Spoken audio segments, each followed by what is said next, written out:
¿Cómo ves al Señor? ¿Cómo ves el mundo?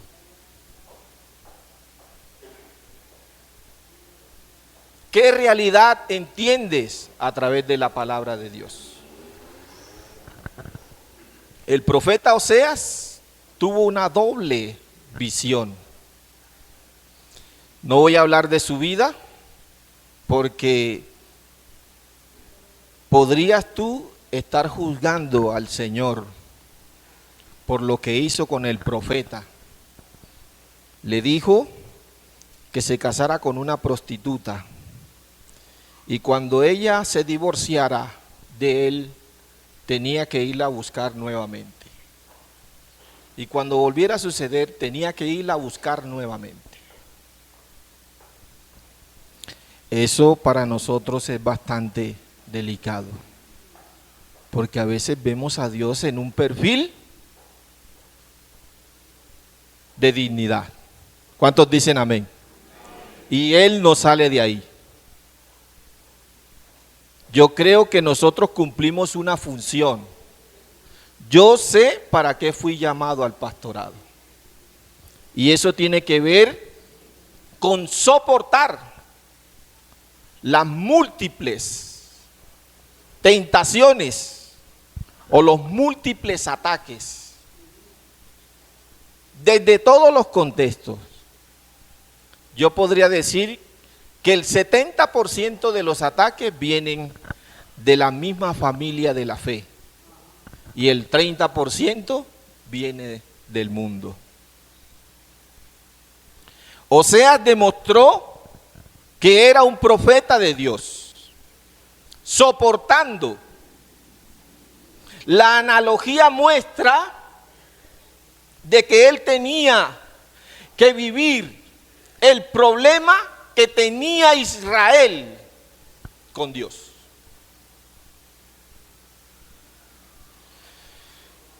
Oseas vive el problema que tiene Israel y predica desde su propio dolor. A veces queremos predicar, como decimos por ahí, bacaneado. Hay muchos predicadores que quieren darse el lujo de estar bacaneados. No, eso no es así, mijo.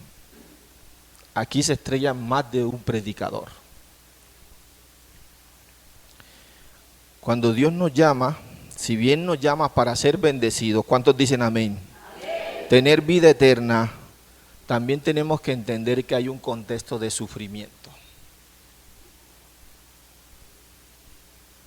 La idolatría en el libro de Oseas es un asunto central. Cuando usted lee el libro de Oseas se da cuenta que la idolatría está de múltiples formas. Israel decide abandonar a Yahvé. Pero ese abandono tenía que ver porque simplemente querían refugiarse en otros credos y en otros dioses. Ahí muestra literalmente que ellos hicieron estatuillas de madera y de muchas cosas más para adorar dioses paganos. Israel abandona a Jehová reemplazando por actos de inmoralidad. Eso pasa con nosotros también. Cuando no sabemos diferenciar entre lo bueno y lo malo. Y la Biblia dice que a lo bueno lo llaman malo y a lo malo. Eso pasa con nosotros también. Cuando nos comportamos de una manera que no le agrada a Dios. A veces los matrimonios creen que estar distanciado con su pareja es lo bueno.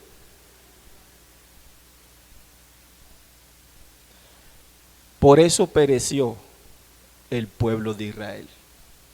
¿Por falta de qué? Y la Biblia nos da mucho conocimiento. Puedo justificar a Israel porque no tenía sino la Torá, la ley y los profetas. Pero tú y yo tenemos las sagradas escrituras.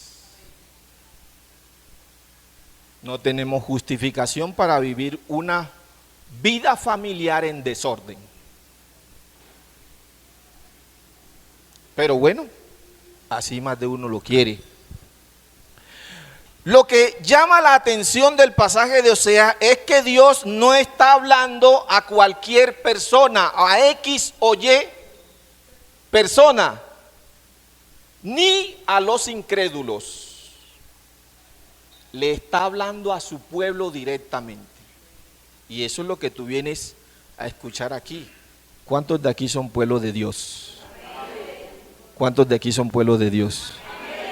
¿Cuántos de aquí son pueblos de Dios? Ahí me rayé, dele un fuerte aplauso al Señor. Bien fuerte.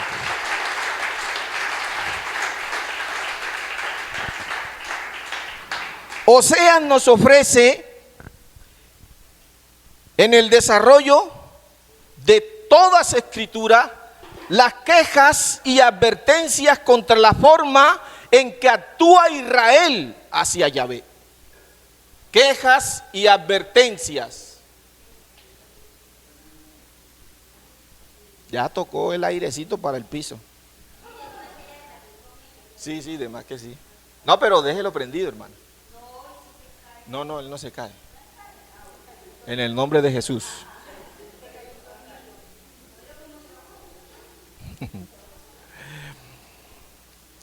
Sed pues imitadores de ¿quién?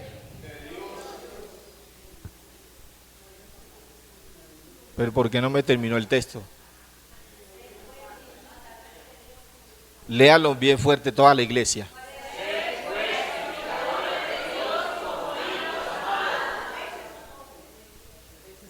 Ya tú tienes el conocimiento. Tienes que imitar a Cristo. No puedes perecer. Si no lo imitas, pereces.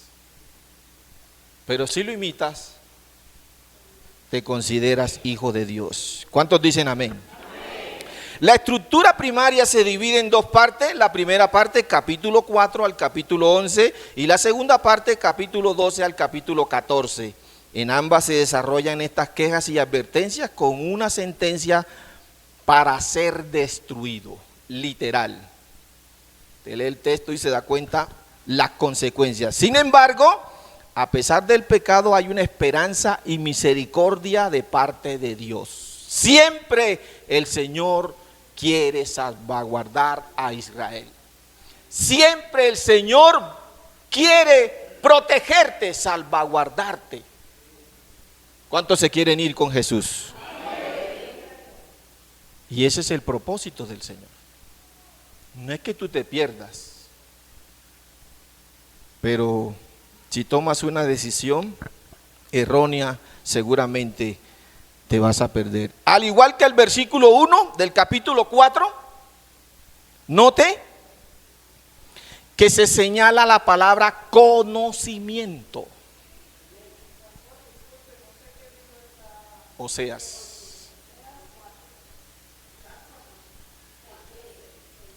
4. El profeta Oseas. Al igual que el versículo 1, el versículo 6, el profeta vuelve y señala la palabra conocimiento. Mi pueblo perece por falta de conocimiento. La palabra hebrea que Oseas usa para referirse a conocimiento es la palabra hebrea yadat. Este término nada tiene que ver con el conocimiento que solo se adquiere con la actividad intelectual. Porque aquí es donde muchos se equivocan, que entre más yo sé, entonces soy salvo. No tiene nada que ver con esa parte. Esta incluye la experiencia y una relación personal con el Señor. No es simplemente leer Biblia, no es simplemente saberte la Biblia desde el Génesis hasta el Apocalipsis, sino tener una relación personal con el Señor. Conocimiento, este término tiene varios significados: entendimiento, inteligencia, razón natural, discernimiento entre muchos. Hay una multiplicidad de términos que nos enseñan qué es el conocimiento. Número 1, entendimiento, señalé, inteligencia, razón natural y discernimiento. Tomé estas 4 para identificarnos con ellas.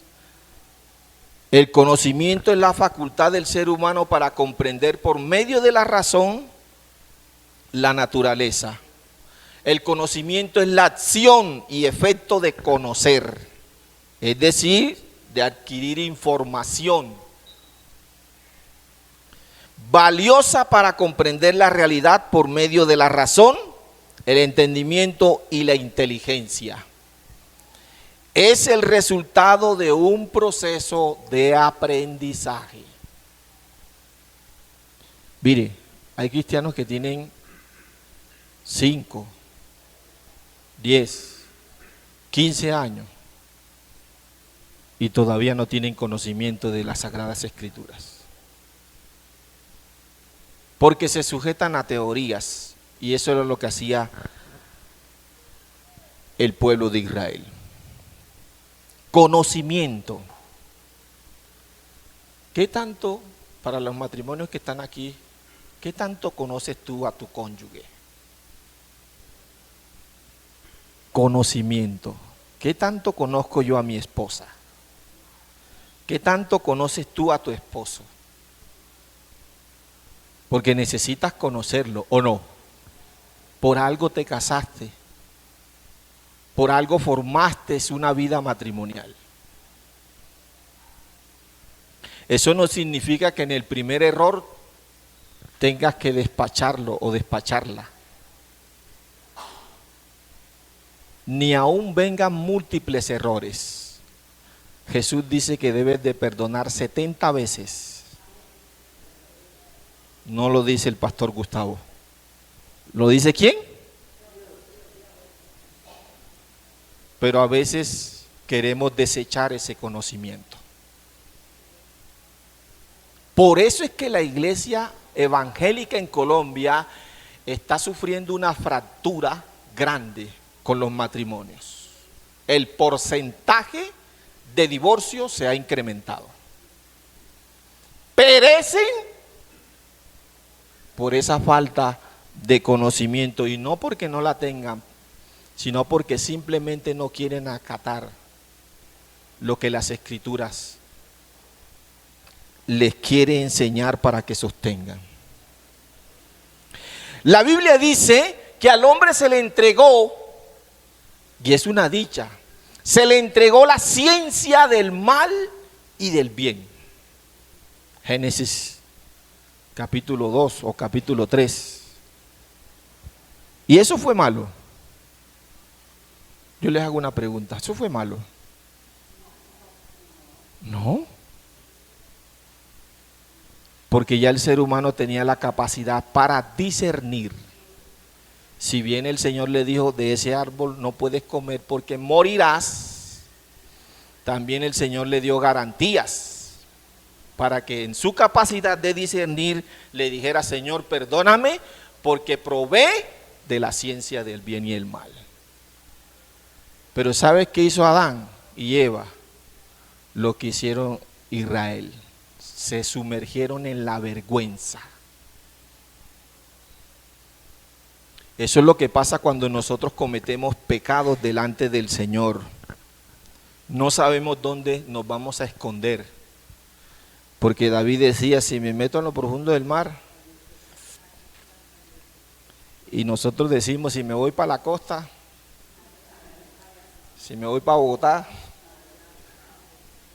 nos equivocamos. Y eso era lo que pasaba con Israel. Conocimiento. Papá, tú que tienes adolescentes, tú sabes que si le das libertad a tus hijos, lo vas a perder. Porque el mundo, la filosofía del mundo, los va a destruir. Tú sabes eso. Yo no necesito recordártelo. Pero hay padres que no escuchan al Señor. Y por eso es que hoy vemos padres desesperados con sus hijos. Y aún padres cristianos diciendo que el diablo se les metió. Y por eso es que su hijo y su hija, aquí el diablo no tiene nada que ver. Aquí es tu comportamiento. Yo creo que si hay un servicio de jóvenes y tú tienes adolescentes, preadolescentes en tu casa o jóvenes, tómalo de la mano y vámonos para el servicio de jóvenes de la iglesia. Creo que debes hacerlo, porque los que están allá afuera le dicen vámonos para la parranda, vámonos para las drogas, vámonos, y te ganan partida. Y después terminan culpando al Señor. Conocimiento, el bien y el mal. Tú tienes la capacidad para discernir qué es lo que te está haciendo daño en tu vida. ¿Qué es lo que te está haciendo daño en tu economía? Porque hay personas que se ganan 1,5 millones en el mes y se gastan 3. Estás haciendo mal.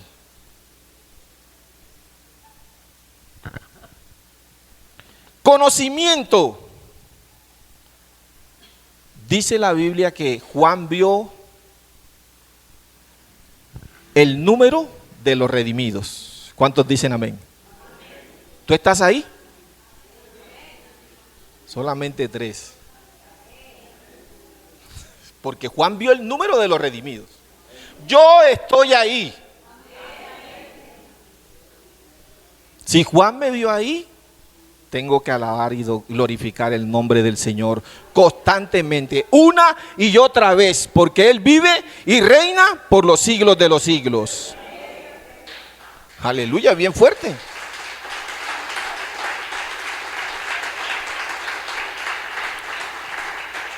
La idolatría, mis hermanos, es abominación a Dios.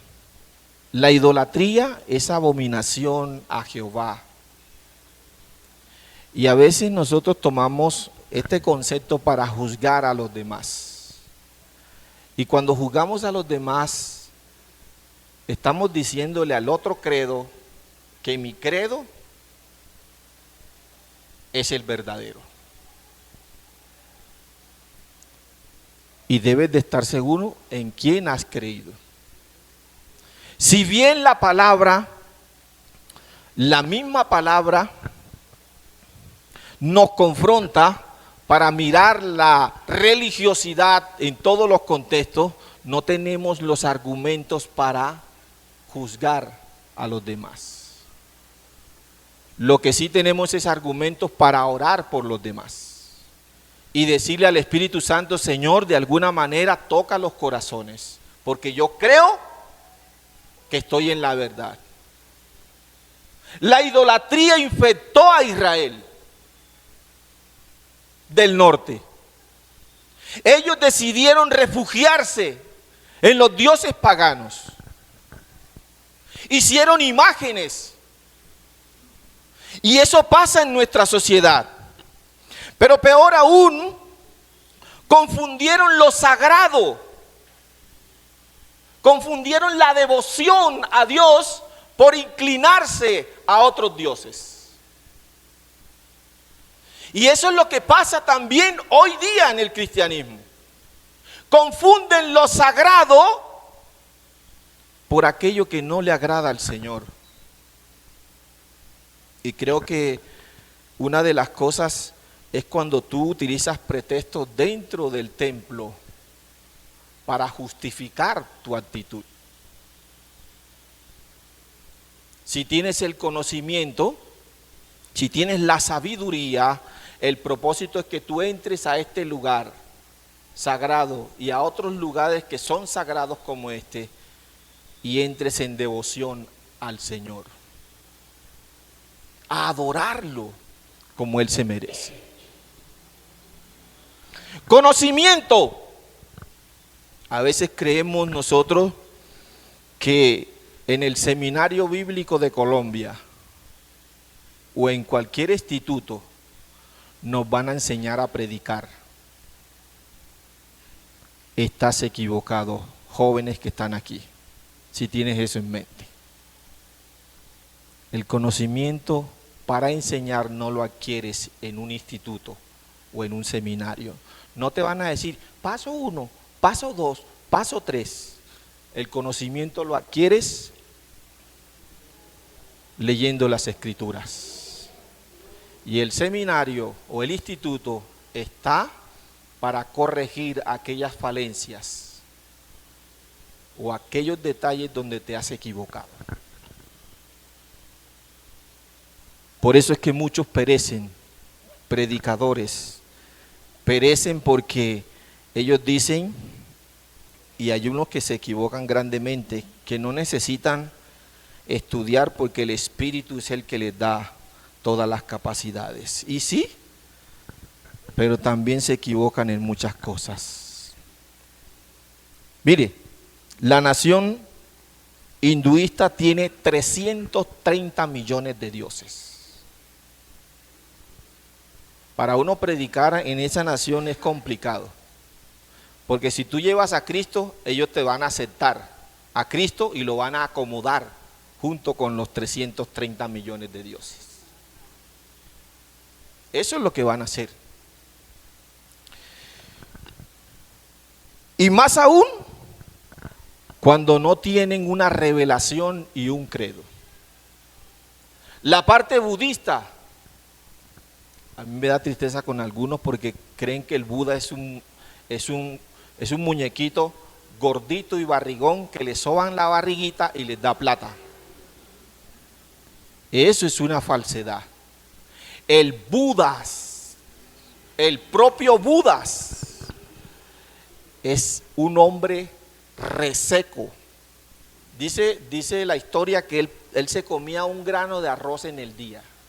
Cuando él murió, o sea, la piel se le pegó al cuerpo.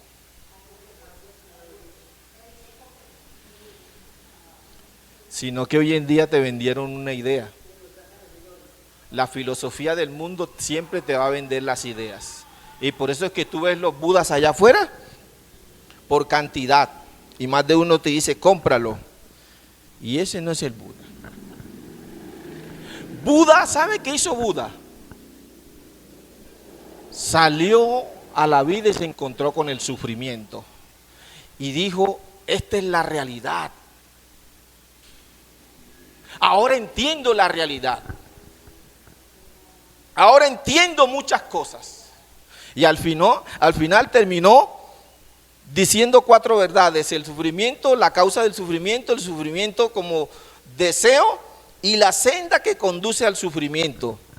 Un sistema de autoliberación para conseguir el nirvana, eliminar la reencarnación y vivir eternamente.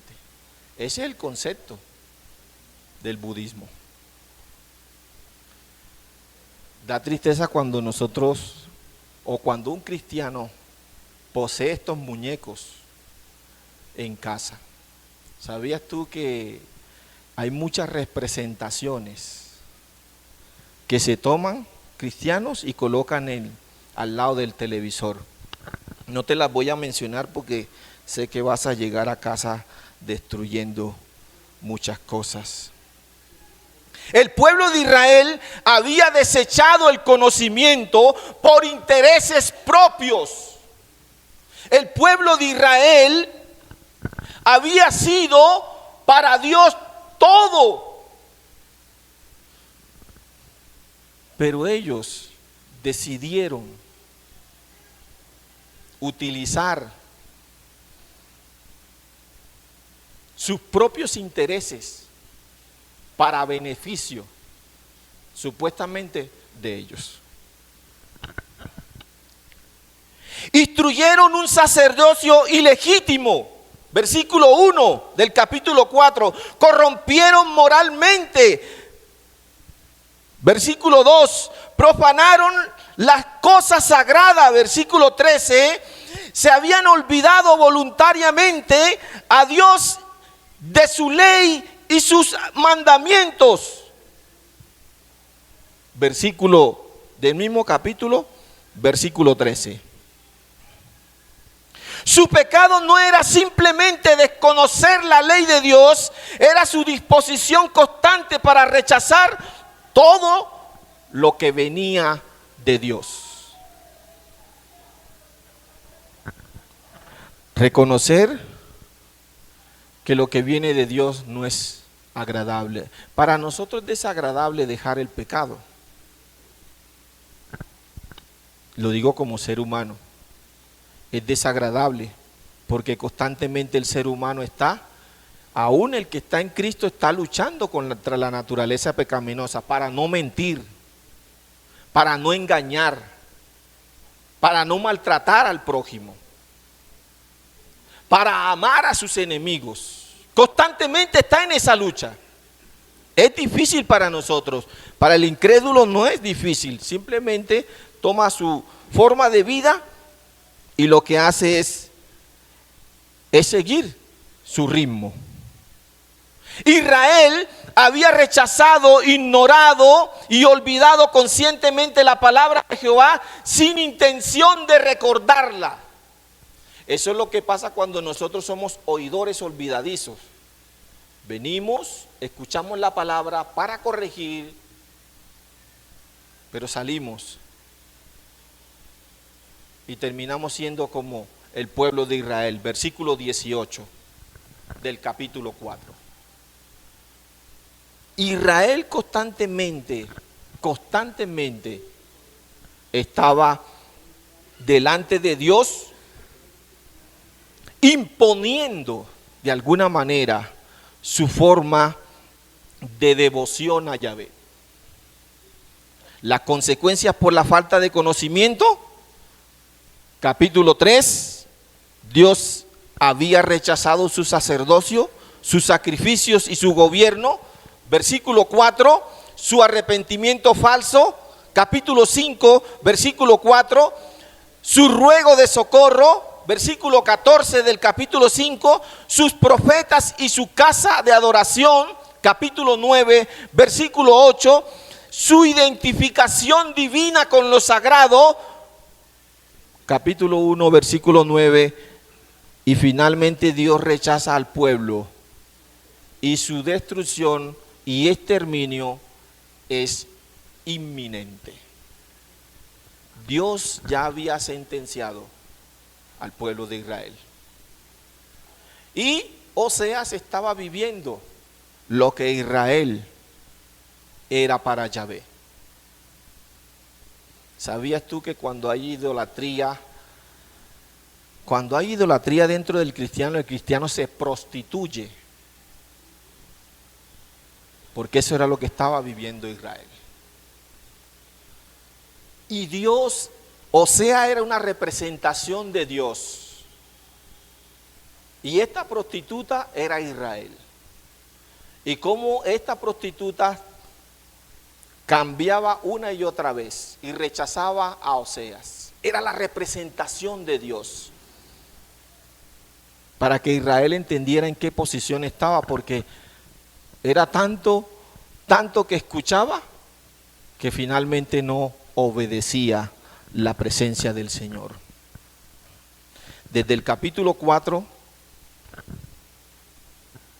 se señalan los problemas. Ahora, el conocimiento sin aplicación es destructivo. Y tú tienes que reflexionar. Si tú no aplicas el buen conocimiento a tu vida, terminará destruyéndote. ¿Por qué? La filosofía siempre va a estar encima de tu vida. ¿Sabes tú que cuando uno desconoce algo, es mejor no pronunciarlo? Y si lo pronuncias, terminas pereciendo. Aquí en Colombia está la ideología de género y hay un juez en Cartagena que está sancionado por no casar una pareja del mismo sexo. Todavía no hay conocimiento de algún sacerdote o pastor. Creo que un sacerdote católico también rechazó. No recuerdo en qué ciudad, también tuvo problemas. La Corte Constitucional no puede tomarse atribuciones sin que el Senado legisle una ley. Y eso fue lo que hizo la Corte Constitucional. El Senado tiene que legislar la ley. No desmantelar la ley de la familia, hombre y mujer, sino añadir otra familia. Todavía el Senado no lo ha hecho y la Corte Constitucional se tomó estas atribuciones. El conocimiento está para que nosotros desarrollemos una vida espiritual, desarrollemos una vida cotidiana digna. El conocimiento está para que nosotros de alguna manera busquemos el bien, porque ese es el conocimiento. ¿Cuántos dicen amén? De alguna manera tú has recibido los valores y principios. De alguna manera has recibido los atributos del Señor. Y ese conocimiento tú tienes que desarrollarlo a medida que pasa tu vida. Dice el capítulo 4 del versículo 1, escuchen israelitas la palabra del Señor, porque el Señor está en pleito con los habitantes del país, pues no hay fidelidad, ni amor, ni conocimiento de Dios en el país. Es lo que nosotros vivimos hoy en día con la apostasía, y la apostasía tiene que ver también con la idolatría. Yo le he dicho a muchos pastores en reuniones, nos están preparando con las reuniones esas religiosas para unificar el credo. Supuestamente nos están entregando un derecho para que nosotros sostengamos el derecho como credo, como iglesia evangélica, pero automáticamente lo que no sabe el cristianismo o lo que no saben los pastores es que nos están unificando con otros credos. Al final, el anticristo se manifiesta en medio de nosotros. Y grandemente. La falta de fidelidad, amor y conocimiento de Dios ha creado un ambiente desolador en Israel, donde la mentira, la injusticia, la lascivia, la adoración a otros dioses están en medio de la vida cotidiana de Israel. El versículo 2 dice, proliferan perjuicios y mentiras, asesinatos y robos, adulterios y violencia, los crímenes se multiplican. Versículo 12 dice, mi pueblo consulta un madero y se deja instruir por un leño. Un espíritu de prostitución los extravía y se prostituyen apartándose de su Dios. ¿Cuál es la diferencia de una profecía con esta comparada a nuestro siglo XXI? Donde los adulterios y la violencia, los crímenes, los asesinatos, los robos, hay un descontrol en el mundo. Y más aún aquí en Colombia que se ha disparado esta situación. Creo que debes siempre, al momento de salir, proteger tus cosas de valor. Siempre le digo a mi esposa, cuando vayas al centro y vas a caminar por ciertas calles, no me andes con el celular afuera y no te pongas el anillo. Una y otra vez se lo advierto a mi esposa. En algunas ocasiones me hace caso, pero en otras me...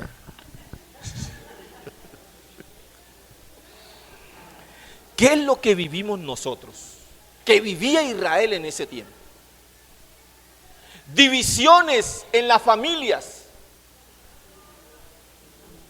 Hoy en día no entendemos por qué suceden estas separaciones dentro de la iglesia interamericana. Y no solamente la iglesia interamericana, en todas las iglesias evangélicas, porque la encuesta cada vez sube más.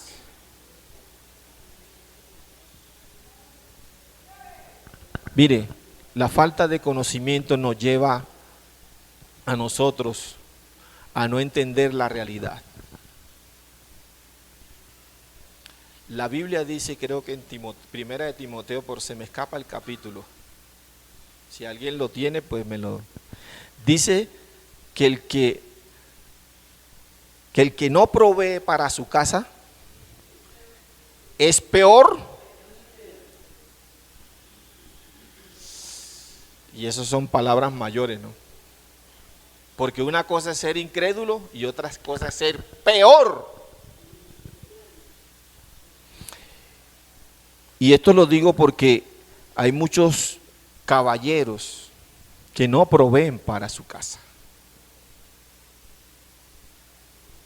Y da tristeza porque cuando le llega la falta de conocimiento, el no reconocer que Dios está dando todas las garantías, y ese conocimiento tiene que ver con el rechazo a la misma presencia de Dios, y no tiene lógica que un caballero se gane $1.000.000, se gane 2 millones, o se gane la plata que se gane y luego vaya corriendo a gastárselo y no proveer.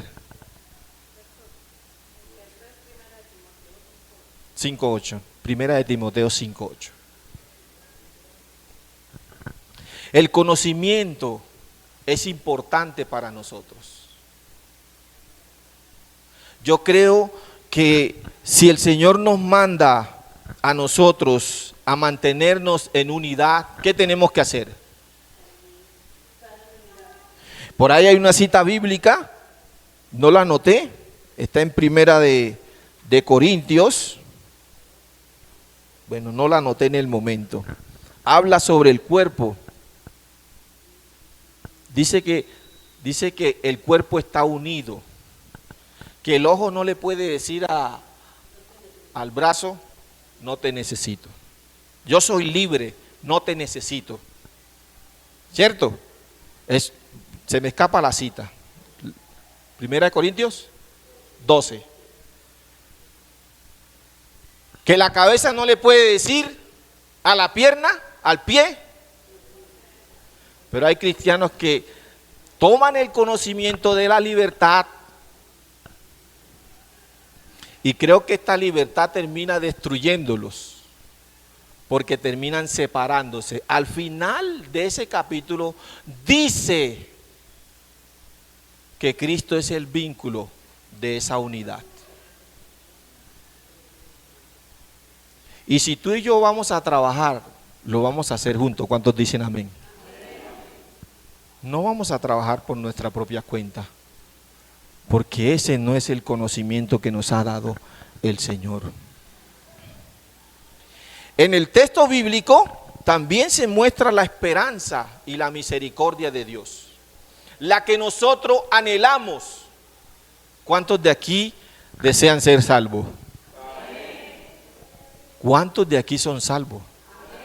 Dentro de la profecía de Osea, en el capítulo 2, versículo 14, hay esperanza y misericordia. He aquí, yo la traeré y la llevaré al desierto y le hablaré a su corazón. Eso era lo que hacía el Señor con Israel. En la Biblia Dios habla hoy, dice, yo la voy a enamorar, la llevaré al desierto y le hablaré al corazón. Capítulo 15, versículo 17. Luego la devolveré sus viñas y cultivaré el valle de Acor en puerta de esperanza para ella. Y había una sentencia para Israel. Capítulo 6, versículo 6. Porque misericordia quiero, ¿y no qué? Y conocimiento de Dios más que holocausto. Capítulo 12, versículo 6. Tú pues vuélvete a tu Dios, guarda misericordia y juicio, y en tu Dios confía siempre. Capítulo 14, versículo 2 al 9. Yo, dice Jehová, los sanaré, los amaré. Versículo 8, yo los oiré y miraré y seré a él como la haya verde y de mí será fruto. Yahvé, Jehová de los ejércitos, a pesar de tener una sentencia sobre Israel, tenía misericordia para Israel. Tenía esperanza para Israel. Y eso es lo que hace Jesús para nosotros. Cuando tú lees los evangelios te das cuenta que Jesús dice en Juan capítulo 6 versículo 35, yo soy el pan de vida. O sea, yo soy el sustento, yo soy el alimento espiritual.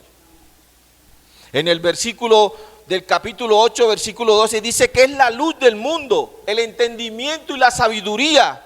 En el capítulo 10, versículo 9, dice que es la puerta, la entrada al reino de los cielos. En el capítulo 11, versículo 25 y 26, dice que es la resurrección y la vida. Nos ha dado la garantía de vivir eternamente. ¿Cuántos dicen amén?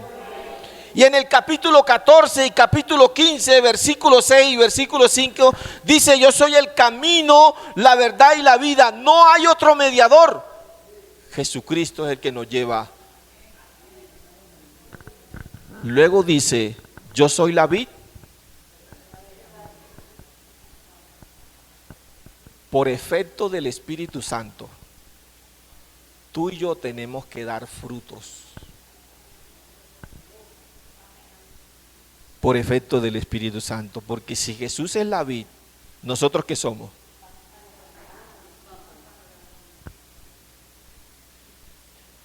¿Y sabe qué es lo interesante del texto?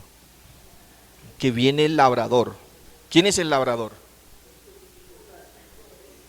El Padre. ¿Y la rama que no dé fruto? Sin embargo, Él nos da la garantía de estar pegado a ese tronco. ¿Cuántos de aquí están pegados a Jesús? Tú y yo tenemos que producir frutos. Y los frutos se producen dentro de casa, no fuera de casa. Creo que si tú tienes que llevar el evangelio, primero comienza por casa. Y después piensa en los de allá afuera. Y esto es compartido, porque si estoy pensando en los de casa y hago todo el esfuerzo, entonces, Señor, aquí estoy. Ese es el propósito del Señor, esperanza y misericordia. Nosotros, mire, la humanidad, así como vamos a perecer y vamos a hacerlo muy rápidamente. El calentamiento global, todo lo que está sucediendo en el mundo, si bien nosotros solamente vivimos es el calor y se nos cayó el ventilador, ahora tenemos más calor. En otros países están sufriendo. ¿Sabían ustedes que hay un país donde, literal, donde pisan y la suela del zapato? Solo imagínate la temperatura que hay allá. Es invivible. Ahora imagínate el infierno. Ahí será el lloro y el crujir de dientes. Y todo el que perece termina en el Seol, dice las Escrituras. Y si perece es porque no ha entendido lo que Dios ha hablado a través de las Escrituras. No ha entendido un principio importante para nosotros, y es que Jesús siempre está a la puerta llamándonos. Y yo creo que el propósito es hacer un banquete con nosotros. ¿Cuántos dicen amén? Y desde aquí de la tierra hay que estar orando por esta temperatura. De alguna manera, le cuento que ayer fue un día, y siento el calor, y no está haciendo sol, que es lo más berraco. No hay sol, pero estamos asfixiados con el calor. Hay que ponerle aire a la iglesia. ¿Cuántos dicen amén? Sí, claro que sí. Tenemos un Dios que tiene todos los recursos. ¿Cuántos dicen amén? Y ese recurso eres tú. Yo creo que para eso están las ofrendas y los diezmos, para poner este lugar cada día bonito. Lógicamente para hacer muchas cosas. Esperanza y misericordia en medio de este caos. Por allá en Grecia, por allá en los griegos, por allá en Australia, eso es candela, se está prendiendo. Por allá en Europa el mar ha retrocedido. No nos vamos a ir muy lejos. Aquí en Uruguay se están muriendo de la sed. Se están secando los estanques de agua dulce. La temperatura. ¿Y eso es culpa de quién? Gloria a Dios, mi hermana. Nosotros somos los culpables. ¿Sabe por qué? Porque sacamos la basura cuando no pasa el carro de la basura y luego viene el reciclador y riega esa basura. Eso es lo que pasa. Hay que sacar la basura, es cuando pasa el carro de la basura. El día y la hora. Da tristeza que pasó el carro de la basura y automáticamente allí enfrente una bolsa. Un día me quejé con la vecina de aquí. No, señor, eso no lo vamos a aguantar. Pasó el carro de la basura y constantemente a la media horita la basura ahí. No hay cultura. Nosotros mismos estamos destruyendo el planeta. Y no por falta de conocimiento, porque yo creo que hay muchos que se preparan y de alguna manera motivo a los jóvenes que están aquí. Porfa, estudien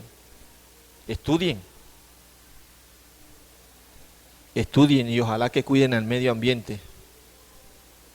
Por ahí mi hija nos tiene, la basura orgánica es allá, el plástico acá.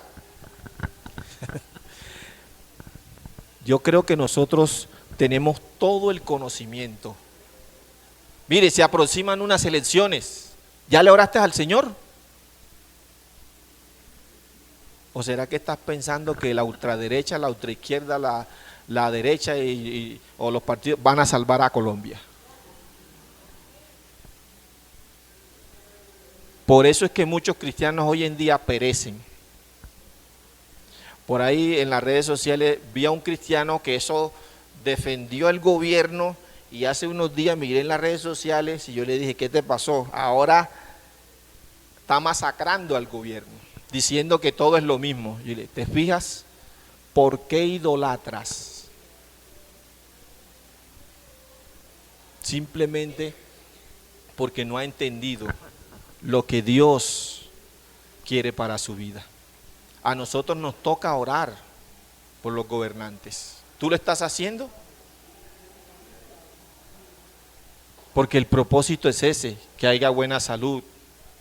¿Cuántos de aquí quieren salud? Sí, que el gobernante que monte se preocupe por los más necesitados. ¿Tú sabes cuántas personas aguantan hambre? Dale gracias a Dios si te comes un pan con una aguapanela. Hay unos que no tienen nada que comer. Aquí en Colombia, la equidad se aplica mal. Desde el gobierno anterior, junto con este gobierno, no me cabe a mí en la mente de que un pensionado, el Estado le esté dando un subsidio de 400,000 pesos. No me cabe en la mente. ¿Te das cuenta por qué hay que orar? A veces el que necesita allá afuera no le dan nada. Y a su nombre, nosotros tenemos el conocimiento, pero no para perecer. Si bien Israel o esa generación pereció por esa falta de conocimiento, Dios comenzó un proceso. Y a medida que iban haciendo una generación, iba saliendo la otra, el propósito era proporcionarle a Israel todas las garantías para que estuviera en medio de Yahvé. Eso es lo que hizo con nosotros. Ahora nosotros somos constituidos hijos de ¿quién? ¿Por medio de quién? Por medio de Jesucristo. Si tú no aceptas a Jesucristo como único y salvador, difícilmente puedes entrar al reino de los cielos. Misericordia y esperanza. Tenemos que orar por nuestros pequeños, por los niños que están allá arriba. A mí me da un poco de tristeza, porque ahora la idea no te la venden en un subliminal, te la venden directamente. Si tu niño pequeño se quiere ver la película Barbie, siéntate con él o siéntate con ella y después explícale algunas cosas. Explícale. Pero no dejes que se retroalimente con cosas paganas y que no tienen nada que ver. Eso pasa una vez cuando salió por Netflix, salió una película que se llamaba El Juego del Calamar. Y mis hijas se le van a ver y yo también me la voy a ver. Y la idea que le vendían a uno ahí era que tú podías matar a alguien por cualquier cosa. A sangre fría. ¿Y sabe qué es lo más extraordinario? Lo puedes hacer para ganarte una cantidad de dinero. Las ideas que nos venden en la televisión. Tú si te sientas con tus hijos, no a introducirle la Biblia, porque hay padres que perecen cuando le dicen a los hijos, siéntate ahí y apréndete ese versículo. No es así. Pablo decía, por favor, no exasperéis, ¿a quién?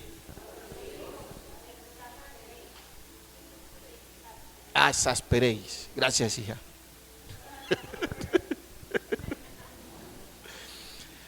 Exasperéis. No canzonees a lo colombiano a tus hijos. Llámalo, siéntate con él. Si es callejero, hijo, ven acá, pero si a mí no me gusta que seas callejero, mijo. No quiero que vengas tarde en la noche. No me gusta. Yo creo que cuando tú utilizas la amabilidad, la empatía, el cariño, estoy más que seguro que ese hijo va a reflexionar. ¿Cuántos dicen amén? Porque es así. Aun cuando son grandes. Después de los 20 años, si no quiere estudiar y quiere trabajar, va a trabajar, sí. Primer mes, bien. Segundo mes, bien. Al tercer mes, tienes que aportar. Tienes que aportar en la casa. ¿Quieres trabajar? Tienes que aportar. Por eso es que hay padres que perecen. Porque al final no le enseñan a los hijos cómo es que se debe vivir. Si yo retrocedo al pasado, a la generación mía, nos tocó duro. Mire, desde los 10 años yo comencé a trabajar, vendiendo en la calle. Y yo creo que los que están aquí entienden ese contexto, lo que vivimos en el pasado. Ahora nuestros hijos no son así, porque yo creo que desde que conocimos esa presencia de Dios, la tarea es bendecir a nuestros hijos. ¿Cuántos dicen amén? Dejar que nuestros hijos se formen. Ese es el propósito. Y por eso es que un padre debe proveer constantemente. Y proveer no es alcahuetear. Y lo digo para los abuelos que están aquí. Los abuelos son alcahuetas, por naturaleza. Mucho cuidado. Mucho cuidado. ¿Por qué? Porque mientras el padre pone la disciplina, el abuelo está diciendo, pero ¿cómo así? Déjalo que salga a la calle, déjalo que haga esto, déjalo. Abuelo, abuela, tú no tienes nada que hacer en esa familia.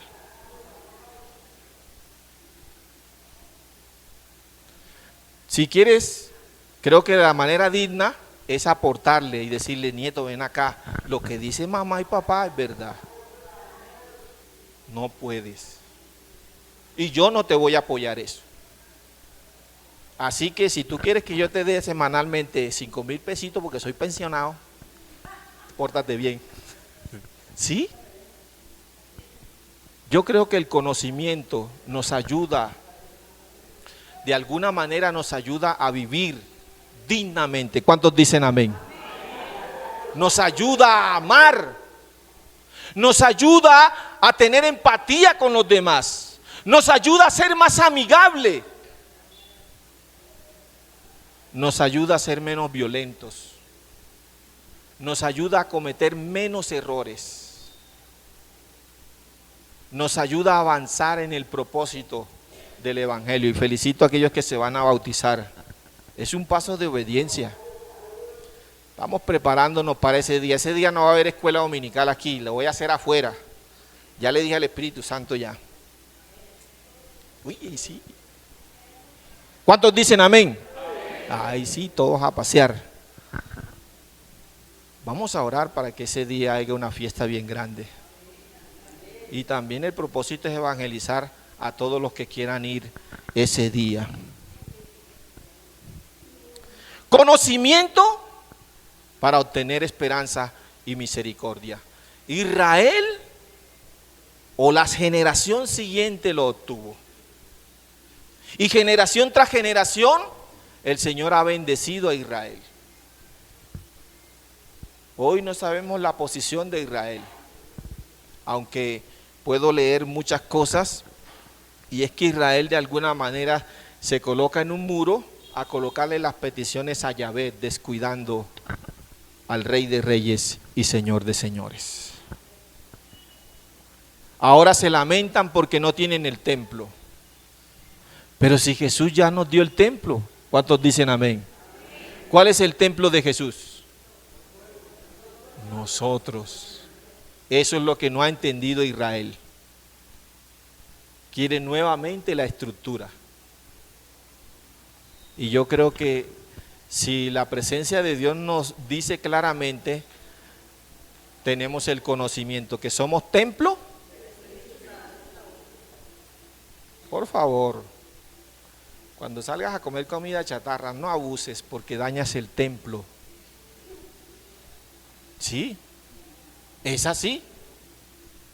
Los que comen en la calle, hay que comer de vez en cuando en la calle. Mire, y hay que tener mucho cuidado. Voy a abrir un paréntesis aquí ya para terminar. Yo cuando estaba pequeño, por ahí unos 12, 13 años, yo vendía y salí con mi hermano más pequeño, salimos a vender y sacamos un sartén de arequipe casero. Y bueno, salimos a vender y duramos una hora, salimos a las 9 de la mañana, recuerdo yo, y eran las 11 y no habíamos vendido ni uno. Ay, yo dije, sí, ¿y ahora qué hacemos? Y el hermanito me decía, no vamos a comer uno. Sí, él es comelón, si era, bueno, vamos a comérnoslo. La 1 de la tarde,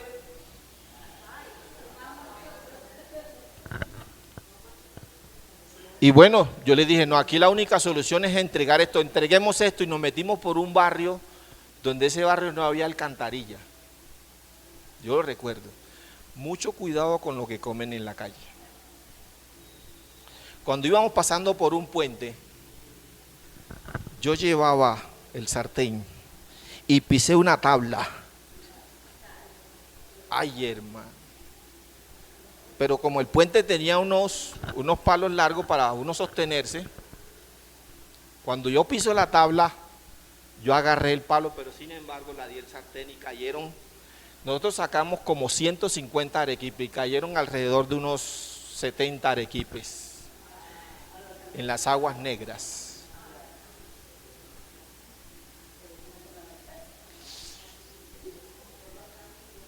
Yo le dije a mi hermano, la pela que nos van a dar va a ser grande. Pero él dijo, No, mira, el agua está clarita y los arequipes se ven. Vamos a sacarlos. Hermano, y él se bajó con cuidado, sacó uno por uno. Luego fuimos, algunos nos vieron, le pedimos el favor a una señora y la señora nos dio una manguera y él lavó. Yo lo vi, él lavó todo y dijo, vamos a entregarlo, vamos a entregar esto. Y cuando íbamos por el camino a las 2 cuadras, Arequipe. Hermana, antes de llegar al negocio a entregarlo, nos quedaron 20, los vendimos casi todos. ¿Te das cuenta? Cuando ya era cristiano y razonaba, le decía, Señor, perdóname por aquellos arequipes. Todavía de vez en cuando le digo, Señor, perdóname. ¿Sí? Por eso tienes que tener mucho cuidado con lo que comes en la calle. No todo es sano. ¿Pereces por la falta de qué? Las escrituras nos dan todas las garantías para que nosotros comprendamos que el Salvador del mundo vino para rescatarnos y lo hizo a través de la cruz. Nos redimieron del pecado y de la muerte. ¿Cuántos dicen amén? Porque eso fue lo que pasó. O sea, nosotros no llegamos a la presencia de Dios porque por linda cara, llamémoslo así, sino porque Dios tomó la iniciativa de redimirnos. Si bien caímos en la ciencia del mal, en el pecado, Dios dice, voy a redimirlos a través de mi Hijo amado. De ti depende la salvación, no depende de nadie. Y la salvación nunca se pierde porque siempre está puesta. Nunca se pierde. Siempre está puesta la salvación. ¿Sabes cuál es el problema? Es pensar si tú tomaste la salvación o no. Porque si yo tomo la salvación, es porque yo me considero hijo de Dios. Y si me considero hijo de Dios, es porque lucho para mantenerme en santidad. Y si me mantengo en santidad, entonces empiezo a depurar el pecado, lo que contamina la santidad, para llegar al propósito de Cristo. Ser imitadores, ¿de quién? Como hijos amados. Colócate de pie.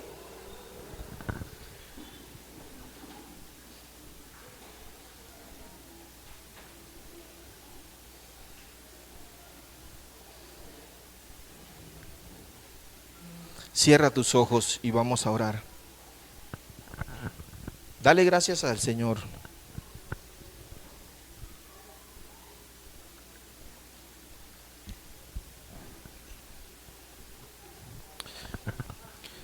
Dios y Padre